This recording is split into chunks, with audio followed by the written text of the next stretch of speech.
여러분은 교회 직분에 대해서 어떻게 생각하십니까? 교회 직분은 한마디로 표현하면 하나님이 주신 선물이죠. 교회를 든든히 세우기 위해서 하나님이 주신 선물이 바로 교회 직분입니다. 디모데전서 3장 1절에 보시면 직분을 얻으려 함은 선한 일을 사모하는 것이라 그렇게 말씀합니다. 교회 직분을 사모한다는 것, 그것은 곧 선한 일을 사모하는 것이라 이렇게 말씀합니다. 그렇기에 성도라면 그리스도의 몸된 교회를 든든히 세우기 위해서 직분을 하나님이 주신 선물로 사모해야 한다. 그것이 성경의 가르침입니다. 물론 직분에 대한 오해도 없지 않습니다. 직분을 알면 교회가 보인다라고 하는 책에서 소개된 이야기입니다. 어떤 주일학교 아이에게 질문을 했습니다. 얘야, 장로님은 뭐 하는 사람이지? 라고 물었더니 그 아이가 뭐라고 대답했는가? 악수하는 사람이에요. 이렇게 대답했답니다. 아마도 예배 마친 후에 성도들 가는 길에 악수하는 그 모습을 보고 이 아이는 장로님이 그런 분이구나 오해를 한 것 같습니다. 우리가 3월 24일 날 우리 교회 직분자를 선출할 예정입니다. 이 직분자 선출에 앞서서 저는 3번에 걸쳐서 성경이 가르치는 직분에 대해서 함께 여러분과 살펴보려고 합니다.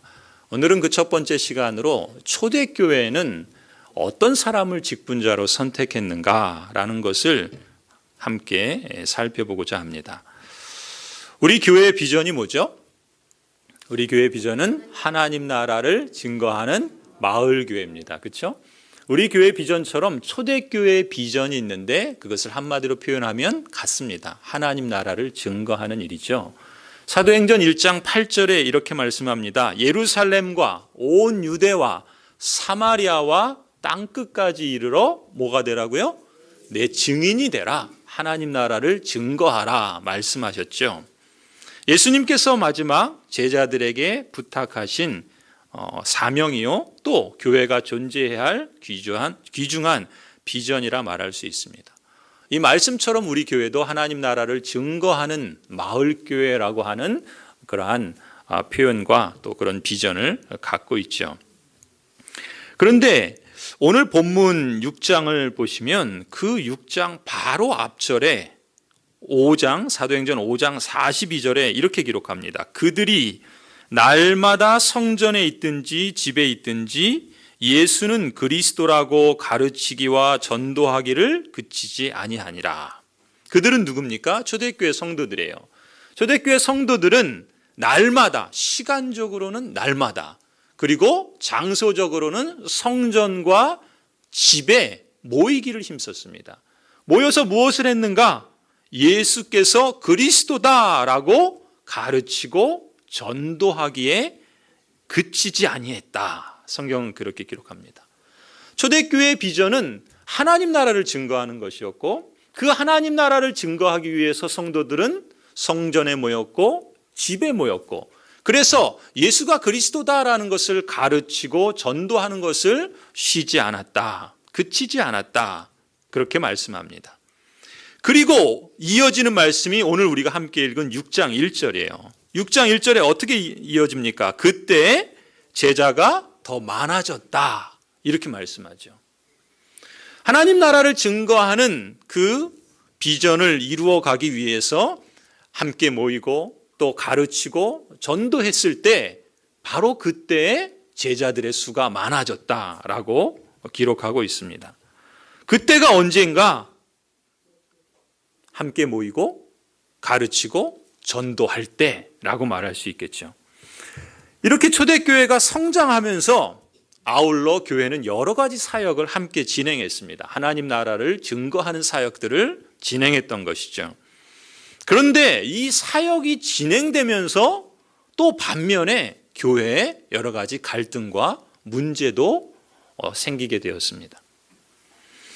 특히 구제 사역을 하게 되었는데 이 구제 사역을 할 때 교회 밖에 있는 사람들을 향해서도 구제를 하지만 교회 안에 있는 사람들을 위해서도 구제를 했는데 이런 일이 터진 겁니다. 그 초대교회 안에는 헬라인 유대인들, 헬라파 유대인들도 있었고 또 히브리파 유대인들이 있었는데 그 중에 헬라파 유대인들이 그 구제를 하는 일에 소홀히 여김을 받아서 원망하고 불평하는 일이 생긴 겁니다. 그래서 이 헬라파 유대인들은 히브리파 유대인들을 향해서 불평의 소리를, 원망의 소리를 냈던 것이죠. 아니 왜 매일 구제를 하는데 왜 우리 헬라파 유대인들에게는, 그 과부들에게는 교회가 소홀히 합니까? 라고 하는 이런 불평의 소리가 터져 나왔던 겁니다. 말하자면 우리 식으로 이렇게 표현할 수 있을까요? 우리가 지금 사순절 믿음의 도전을 하지 않습니까? 우리가 세 가지, 여러분 옆에 그 현수막을 보시는 것처럼 사순절 깊은 묵상의 말씀의 도전, 그리고 40일 릴레이 금식 기도의 도전, 그리고 사랑의 빵 모금을 통해서 사랑 실천을 위한 구제의 도전을 합니다. 그런데 우리가 이 사랑의 빵 모금으로 이제 교회 안팎의 여러 사람들에게 구제를 실천하려고 하는데 그 사역을 하다 보는데 정작 도움을 받아야 할 분 가운데 빠진 분이 계신 거예요. 그러니 그 빠진 분 입장에서는 어떻겠습니까? 섭섭하겠죠. 왜 나는 안 도와주지? 원망이 생길 수도 있지 않겠습니까? 그런 일이 지금 이 초대교회에 있었던 거예요. 유대인 헬라파 유대인들 가운데 자신들의 과부들이 그런 대접을 받으니까 원망하고 또 불평을 했던 것입니다.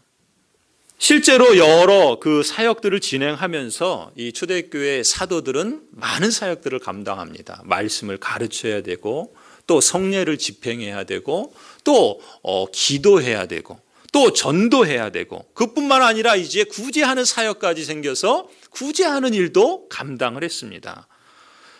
사역에 이렇게 여러 가지가 진행되고 있는데 아무래도 일부 지도자들이 그 사역에 집중하다 보니까 정작 그 사역들이 합당하게 잘 이루어지지 않았던 겁니다.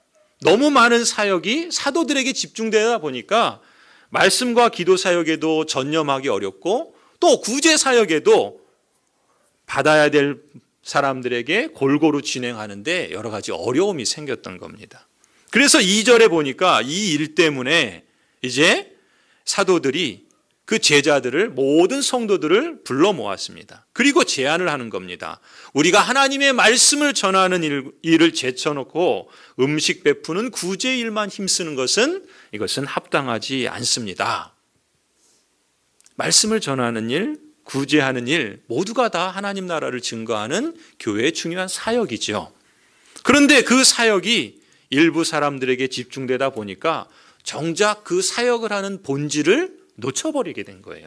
그리고 그것 때문에 원망하고 불평하는 일이 생기게 된 겁니다. 교회 그 내적인 유지만을 위해서 신경을 쏟다 보면요, 지역사회나 사회적인 책임을 놓쳐버리는 경우들이 있습니다. 또 반대로 바깥일에 그 외부적인 사역에 너무 많은 에너지를 쏟다 보면 또 정작 교회 내적으로 성도들을 돌아보고 건강하게 세우는데 그렇게 놓치는 경우들도 있을 수 있습니다. 사실 두 개 다 중요한 사역인 것이죠. 지금 초대교회가 그랬던 거예요. 일부의 사람들에게만 그 사역이 집중되다 보니까 정작 이것도 저것도 다 놓치게 되는 그런 경우들이 발생한 겁니다. 그래서 그 교회, 그 하나님 나라를 증거하는 그 비전을 효율적으로 또 본질에 맞게 실천할 뿐만 아니라 그것을 더 나아가서 구제 사역이나 다른 하나님 나라를 증거하는 사역들을 또 적절하게 하기 위한 새로운 조치가 필요했던 것이죠. 그래서 3절에 이렇게 말을 합니다. 여러분 사도행전 6장 3절을 한번 보시겠습니까? 형제들아, 너희 가운데서 성령과 지혜가 충만하여 칭찬받는 사람 7을 택하라. 우리가 이 일을 그들에게 맡기고 우리는 오로지 기도하는 일과 말씀 사역에 힘쓰리라. 사도들이 이런 제안을 했던 겁니다. 교회가 하나님 나라를 증거하는 비전과 또 우리도 잘 살고 다른 사람도 잘 살 수 있는 이 라다의 사명을 구체적으로 실천하기 위해서 적절한 조치를 또 적절한 구조를 마련하고자 했던 것입니다. 그 구조를 갖추는데 핵심적인 것이 무엇이었냐면 사람을 세우는 것이었습니다. 일꾼을 세우는 것이었어요. 성도 여러분, 우리 교회가 이번에 교회 직분자를 세우고자 하는 이유도 바로 여기에 있습니다. 하나님 나라를 증거하는 교회의 본질적인 그 비전을 우리가 일부의 사람들이 감당하는 것이 아니라 우리가 적절한 구조를 세우고 일꾼을 세움으로써 교회의 본질적인 사명을 감당할 뿐만 아니라 하나님 나라를 증거하기 위한 다양한 사역들을 함께 건강하게 세우고자 함에 있는 것입니다. 그런 점에서 하나님 나라를 증거하는 우리 교회의 비전을 효과적으로 또 건강하게 이루어 가기 위해서 우리가 사람을 세운다는 것을 여러분들은 기억해 주시길 바랍니다. 이미 교회 직분을 받은 분들이 계시죠. 그리고 또 앞으로 세워질 교회 직분을 받게 될 분들이 있으실 겁니다. 여러분 기억하실 것은 여러분을 세우신 것은 하나님이시고 하나님께서 주신 선물이라는 것을 기억하십시오. 그리고 그 직분을 맡겨주시고자 하심은 그 목적은 여러분을 택하셔서 하나님 나라를 증거하는 하나님의 거룩한 사명을 함께 건강하게 세워가고자 함에 있다라는 것을 잊지 마시기 바랍니다. 자, 그렇다면 이 교회 비전을 효과적으로 이루기 위해서 어떤 사람을 선택할 것인가라는 것이 중요한 문제겠죠. 오늘 3절에 보면은 어떤 사람을 택하라 그럽니까? 그렇죠. 칭찬받는 사람. 형제들아, 너희 가운데에서 외부에서 사람을 택하는 게 아닙니다. 우리 교인들, 성도들 가운데에서 어떤 사람? 성령과 지혜가 충만하여 칭찬받는 사람을 택하라. 그래서 오늘 설교 제목을 한마디로 칭찬 듣는 사람을 택하라 이렇게 정했습니다. 성령과 지혜가 충만하여 칭찬받는 사람. 칭찬받는 사람을 택하는 것이 우리가 교회 직분자를 세우는 가장 큰 원리라 여러분 이렇게 이해하시면 좋을 것 같습니다. 우리가 다음 주에 주보를 통해서 3월 24일 날 선출하게 될 교회 직분자 후보들을 공지를 할 겁니다. 지난주에 우리 당회에서 모여서 그것을 이제 우리가 나름대로 정했고 또 한 번 그것을 검토하는 과정을 거쳐서 다음 주에 이제 주보에 실게 될 겁니다.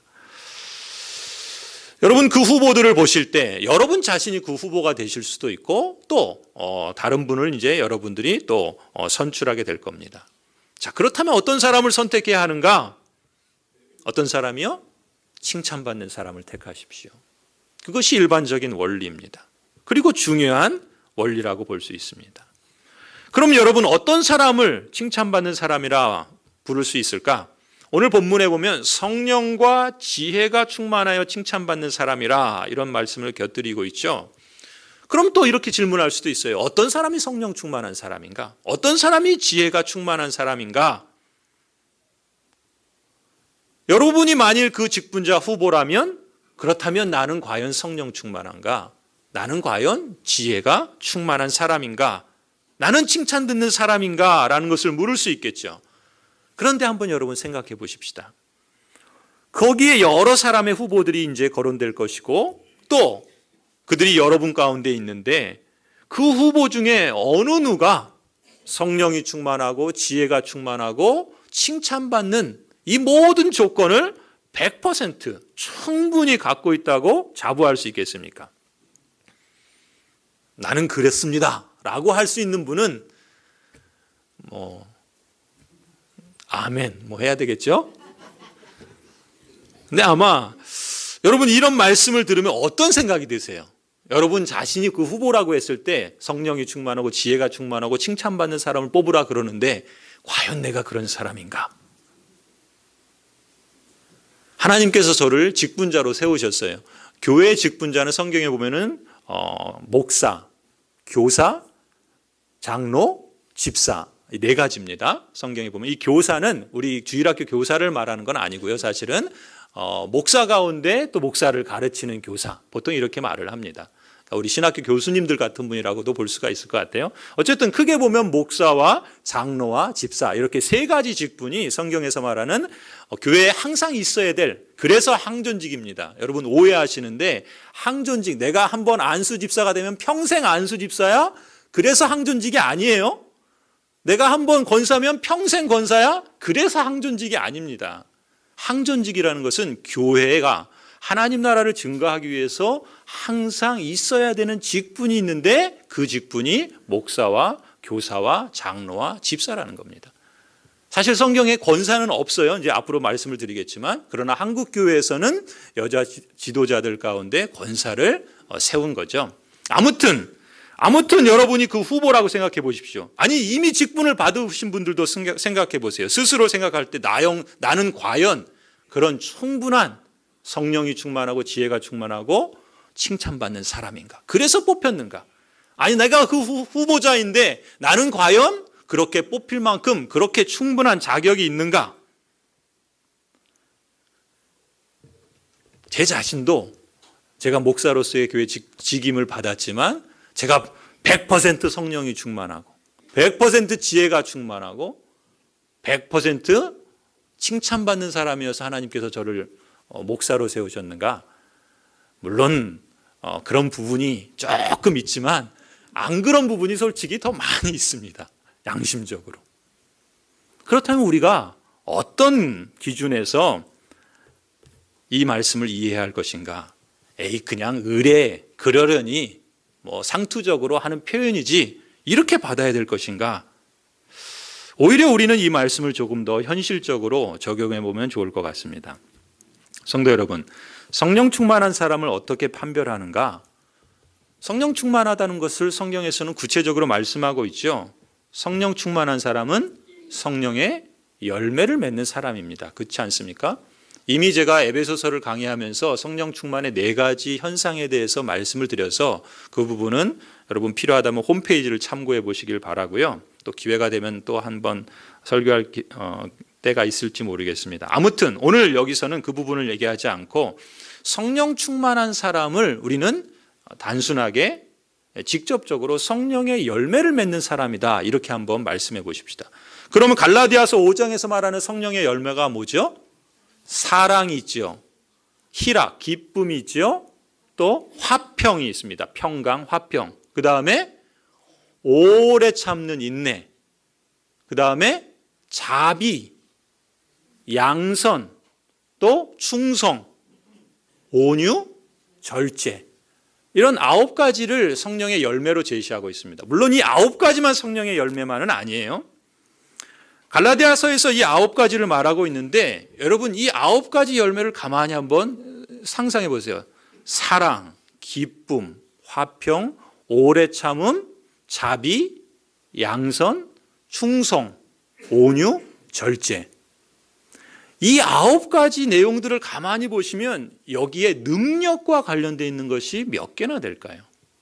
말하자면 어떤 기능을, 교회 사역을 하는데 특별한 재주와 능력과 이런 것들과 관련된 그 열매들이 있습니까? 사실 이 9가지 열매는 공통점이 있는데요. 그것이 다 무엇이냐면 관계적이라는 것입니다. 관계지향적이라는 거예요. 무슨 얘기인가? 성령 충만한 사람은 성령의 열매를 맺는 사람이요. 그 사람은 관계지향적인 사람이라는 것입니다. 이렇게 표현하면 좀 더 선명할까요? 성령 충만한 사람은, 성령의 열매를 맺는 사람은 자기 중심이 아니라 관계를 중시하는 관계지향적인 사람이다라는 의미입니다. 물론 이 관계에는 4가지가 있어요. 우리 풍삼초에서부터 계속해서 강조하지만 위로는 하나님과의 관계가 있습니다. 그렇죠? 그리고 땅에서는 나 자신과의 관계, 또 옆에 있는 다른 사람과의 관계, 그리고 세상과의 관계. 이 4가지 관계, 이 관계지향적인 사람이 바로 성령 충만함의 모습이고 이 성령의 열매는 모두가 다 이 관계 속에서 드러나는 성품이나 인격이나 관계성과 연결되어 있다는 것입니다. 첫 번째, 사랑, 기쁨, 화평, 이 3가지를 한번 생각해 보세요. 이 사랑, 기쁨, 화평은 영국의 존 스토트 목사님은 이 세 가지를, 이 성령의 세 가지 열매를 하나님과의 관계에서 맺는 열매다, 이렇게 설명을 합니다. 무슨 얘기겠습니까? 내가 교회 일을 하는데, 교회 사역을 하는데, 교회 직분자로 섬기는데, 내가 그 직분자로서 섬기는 동기와 그 목적과 그것을 이루어가는 그 방향이 사랑으로 시작하는가, 기쁨 가운데 감당하는가, 평강을 세우고자 하는가라는 것입니다. 무엇보다도 교회 직분자에게 있어서는 하나님과의 관계에서 이 성령의 열매를 추구하는 것이죠. 또 자신의 이 직분을 감당하는 데 있어서 무엇보다도 가령 이런 겁니다. 직분자가 이제 몇 가지 조건들이 있죠. 자격들이 있습니다. 우리가 당회에서도 그걸 얘기했지만 가령 주일 성수를 한번 생각해 보십시다. 주일 성수는 뭐죠? 누구에게 보이기 위해서 주일 성수하지 않죠. 어떤 사역을 잘하기 위해서 주일 성수하는 게 아닙니다.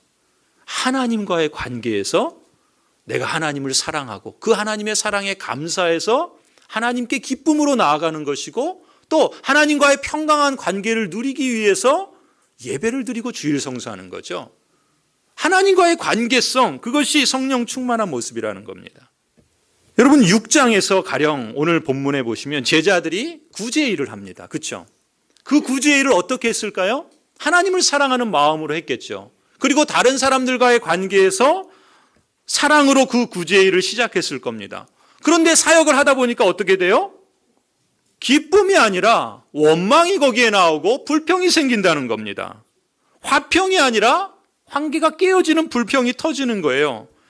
교회 사역은 본질적으로 모두가 관계지향적인데, 그런데 자기중심이 되어버리면 원래 선한 의도한 뜻을 잃게 되고 오히려 관계가 깨지고 오히려 사역 자체가 위기에 처하게 되는 것을 보게 됩니다.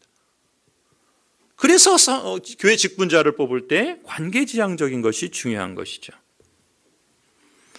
성령 충만한 사람이란 혼자 뜨거워서 자기 기분대로 일하는 사람이 아닙니다. 성령 충만한 사람은 관계를 고려하고 또 그 관계를 세우려고 애쓰고 사랑으로 또 기쁨으로 또 화평 속에서 함께 사역을 이루어가고자 하는 사람이라 말할 수 있습니다. 나머지 성령의 열매들도 한번 보십시오. 관계지향적입니다. 오래 참는 것, 인내, 자비, 양선. 여러분 이것은 존 스토트 목사님은 다른 사람과의 관계에서 맺는 열매라 그렇게 말합니다. 사역을 하다 보면요, 답답할 때 있습니다. 그냥 나 혼자 하면 더 훨씬 쉽게 할 수 있는데 기다려줘야 되면 참 힘들 때가 있어요. 오래 참아야 되는 겁니다. 그리고 다른 사람을 그 유익을 구하고자 해야 되는 것이죠. 그리고 다른 사람에게 친절해야 됩니다. 그게 자비고 그게 양선이죠. 성령 충만한 사람, 칭찬받는 사람, 바로 이 관계를 추구하는 사람이라고 볼 수가 있어요. 그래서 교회 사역과 관련해서 다른 사람과의 관계성을 중요하게 여기는 거죠. 오래 참아야 되고 자비를, 다른 사람의 유익을 구해야 되고 또 온유하고 더 나아가서는 친절한, 또 세 번째 충성, 온유, 절제, 이 세 가지는 또 뭡니까? 이거는 존 스토트 목사님은 자기 자신과의 관계에서 맺는 열매라 그래요. 무슨 얘기겠습니까? 어떤 사역을 감당해서 그 역할들을 이루어갈 때 우리에겐 충성이라는, 맡은 자에게 구할 것은 충성이라 말씀하죠. 그 충성은 누구에게 대한 충성이죠? 하나님께 대한 충성이죠. 그 충성을 자기 안에서 하나님께 대한 충성의 마음으로 그 마음의 중심에서부터 충성하고자 하는 것이, 이것이 바로 성령 충만한 열매라 말할 수 있다는 것입니다. 온유함도 마찬가지고 또 절제도 마찬가지죠. 우리가 지난번에 교회 문화 만들기, 하나님 나라를 증거하는 문화 만들기 하면서 제가 한 번 하고 이제 지금 잠시 멈췄다가 다음에 이어가겠지만, 그때도 뭡니까? 말에 대해서 했죠. 말에도 뭐가 있다고요? 맛이 있습니다. 말에도. 이 말이나 행동이나 그걸 있는 대로 그냥 쏟아내지 않고 덕을 세우기 위해서 절제하는 것, 이것이 성령 충만한 모습이라는 것이죠. 자기 자신과의 관계에서 내적으로 이런 성품을 중시하는 것, 이것이 성령의 열매요 관계지향적인 자세라, 이런 성품과 이런 자격을 성령 충만한 모습이라 그러고, 이런 사람을 교회 직분자로 택하라 말씀하고 있습니다. 이렇게 말하니까 조금 더 현실적이고 구체적이지 않습니까? 앞서 말씀드린 것처럼 물론 이 기준을 100% 충족시키는 사람은 없겠지요. 그러나 우리 마음에 우리가 이미 직분을 받은 자로서, 또 우리가 앞으로 세움을 받을 직분자라고 한다면 늘 우리의 마음에 이것을 염두에 둘 필요가 있다는 것입니다. 나는 관계지향적인 사람인가? 나는 성령의 열매를 추구하고 있는가? 나는 지혜의 충만을 추구하고 있는가? 관계를 세우기 위해서 때때로 나를 죽여야 할 때가 있습니다. 다른 사람을 생각해야 되고 교회 전체를 고려하고 말하고 행동하고 실천해야 할 때가 있습니다. 적어도 우리는 이런 마음과 이런 동기에서 교회를 섬기고자 해야 할 것입니다. 이것이 직분자의 자세요. 또 그것을 키우기 위해서 그런 마음을 갖고 힘써야 해야 한다는 것이죠. 그런 성도가 되려고 하고, 또 그런 성도를 우리는 교회의 일꾼으로, 직분자로 세워야 할 줄로 믿습니다.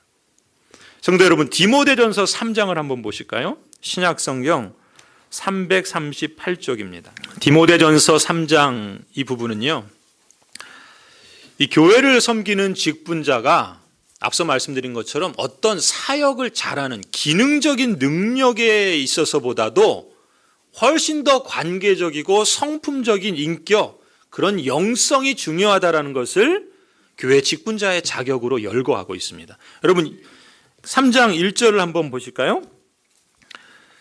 같이 한번 3장 1절만 같이 한번 읽겠습니다. 시작. 미쁘다 이 말이요 곧 사람이 감독의 직분을 얻으려 함은 선한 일을 사모하는 것이라 함이로다.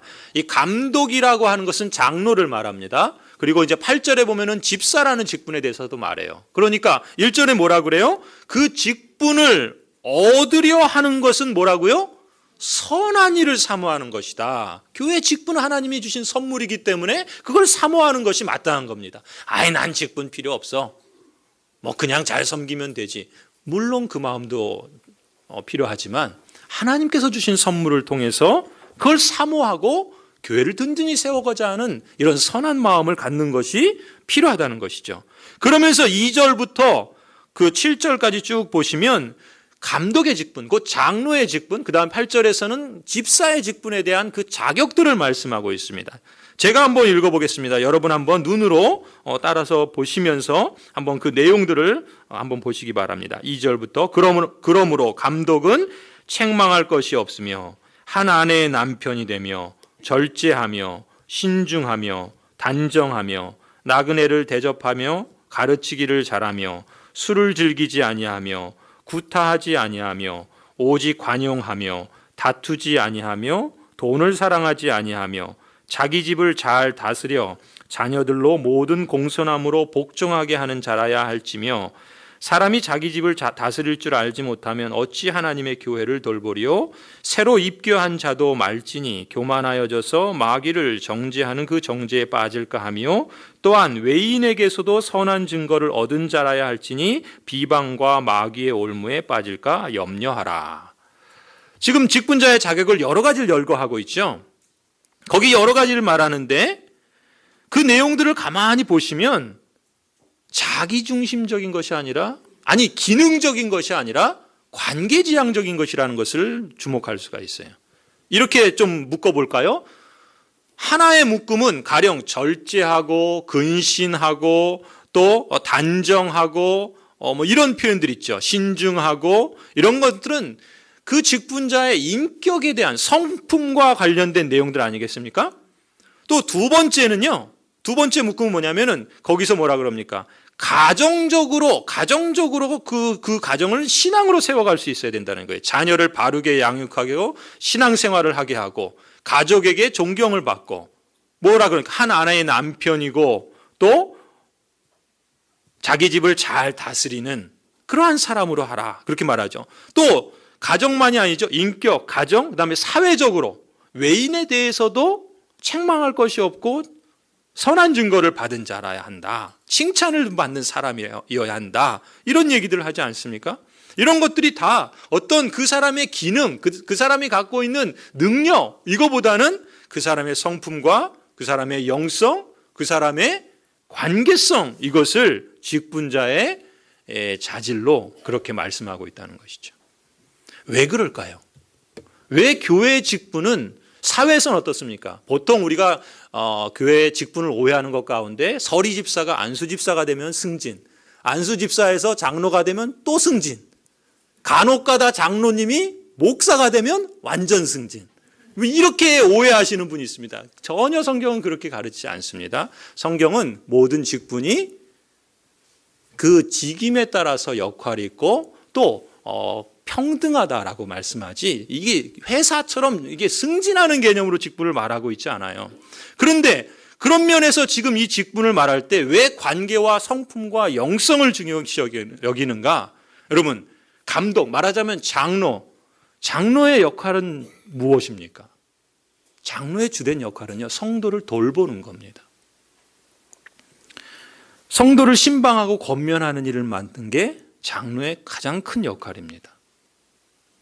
영적인 돌봄이 장로의 1차적인 역할이기 때문에 무슨 일을 하든지 내 것을 희생하면서 다른 사람을 세워주고 그 사람이 믿음 생활을 잘 할 수 있도록 돕는 역할을 해 나가는 그러한 부분이죠. 그렇기 때문에 때로는 심지어 자기 돈을 들이고 자기 시간을 들여가면서까지 열심히 일을 한다고 해도 장로가 그 직분을 감당한다고 그 영광이 다른 사람이 그 세상에서 받는 것과 같은 그런 영광은 아닙니다. 그렇기 때문에 오히려 그것이 없음에도 불구하고 하나님께 관계에서, 그리고 성도와의 관계에서, 자신과의 관계에서 그 하나님의 부르심을 이루어가고 섬겨 나가야 하기 때문에 그런 점에서 바쁜 삶을 살면서도 하나님께 자신을 드리는 사람이 바로 장로이기 때문에 이런 말씀을 하는 것이죠. 여러분 8절도 보세요. 8절도 뭐라 그럽니까? 이와 같이 집사들도 뭐라고 그래요? 정중하고 일구이연을 하지 않고 술에 임박히지 않고 더러운 이익을 탐하지 않고 깨끗한 양심의 믿음의 비밀을 가진 사람이어야 한다. 마찬가지입니다. 자기중심적인 것이 아니라, 자기 이익을 추구하는 것이 아니라 관계지향적인 사람이라는 것이죠. 공통적인 것은 직분자는 능력의 문제가 아니라 그 우선해야 할 것은 책망할 것이 없고 칭찬 듣는 사람이라는 것이죠. 교회를 든든히 세워가는 데 있어서 중요한 것이 세상적인 능력 이전에 그 삶이 그리스도를 본받는 그러한 칭찬받는 사람이라는 점을 우리가 유념했으면 좋겠습니다. 그래서 이 기준을 보면 선한 일을 사모하는 것이요, 곧 직분을 맡는다는 것이 그저 벼슬이나 회사의 승진과 같은 그런 직급 같은 것이 아닙니다. 그리스도를 본받아서 자기 삶을 세워가는 것이고 교회를 통해서 공동체를 세워가는 것입니다. 결코 쉬운 일이 아니죠. 어쩌면 평생을 걸쳐서 힘써야 할 것입니다.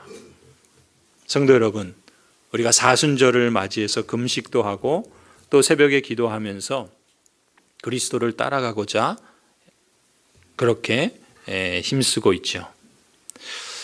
교회 일꾼을 위해서 저도 이제 교회 일꾼을 세우는 것과 관련해서 기도하지 않을 수 없습니다. 이런 기도를 하나님께 드려봅니다. 하나님, 이제 우리도 교회 일꾼을 세울 텐데 하나님께서 이 모든 과정을 인도해 주십시오. 교회 일꾼을 세우는 과정과 결과가 모두 덕이 되게 해 주옵소서. 우리 교회가 든든히 서가는 계기가 되게 해 주십시오. 이번에 선택되는 일꾼이나 혹 선택되지 않는 분들도 모두 교회를 사랑하는 마음을 잃지 않게 하시고 함께 한 마음으로 여호와를 경외하며 협력하는 아름다운 교회가 되게 해 주시옵소서. 교회 일꾼 선거를 앞둔 저의 마음이고 또 이 마음이 여러분의 마음이 되길 바랍니다. 목사로서 종종 이런 생각을 합니다. 하나님께서 우리 교회를 향하여 어떤 마음을 갖고 계실까? 우리 교회를 통해서 하나님은 어떤 열망을 갖고 계실까? 우리 교회를 향한 아버지의 마음은 무엇일까? 어떻게 하면 우리 성도들이, 우리 교우들이, 우리 교회가 그리스도 안에서 풍성한 삶을 살아가고 또 그것을 나누며 하나님 나라를 증거할 수 있을까? 성도 여러분, 이 모든 걸음을 인도하시는 분은 선하신 하나님이시죠. 하나님께서 우리에게 은혜를 주시고 또 우리의 걸음을 이끌어 주시리라. 그러면 가능하다 저는 믿습니다. 다만 우리가 하나님께 응답하는 입장에서 우리가 성도로서 또 하나님의 부르심을 받은 사람으로서 우리가 감당하고 함께 이루어가야 할 역할이 있고 또 그거에 맡겨진 특권이 있고 또 책임이 있다 그렇게 믿습니다. 우리가 그것을 함께 깊이 생각하고 또 함께 실천해 가고자 하는 마음들을 저와 여러분 모두가 함께 나눌 수 있기를 바랍니다. 그저 한 사람이 꿈을 꿀 때 그것은 한낱 꿈에 불과할지 모르지만 여러 사람이 함께 동시에 그 꿈을 꾼다면 그 꿈은 현실이 되리라 그렇게 믿습니다.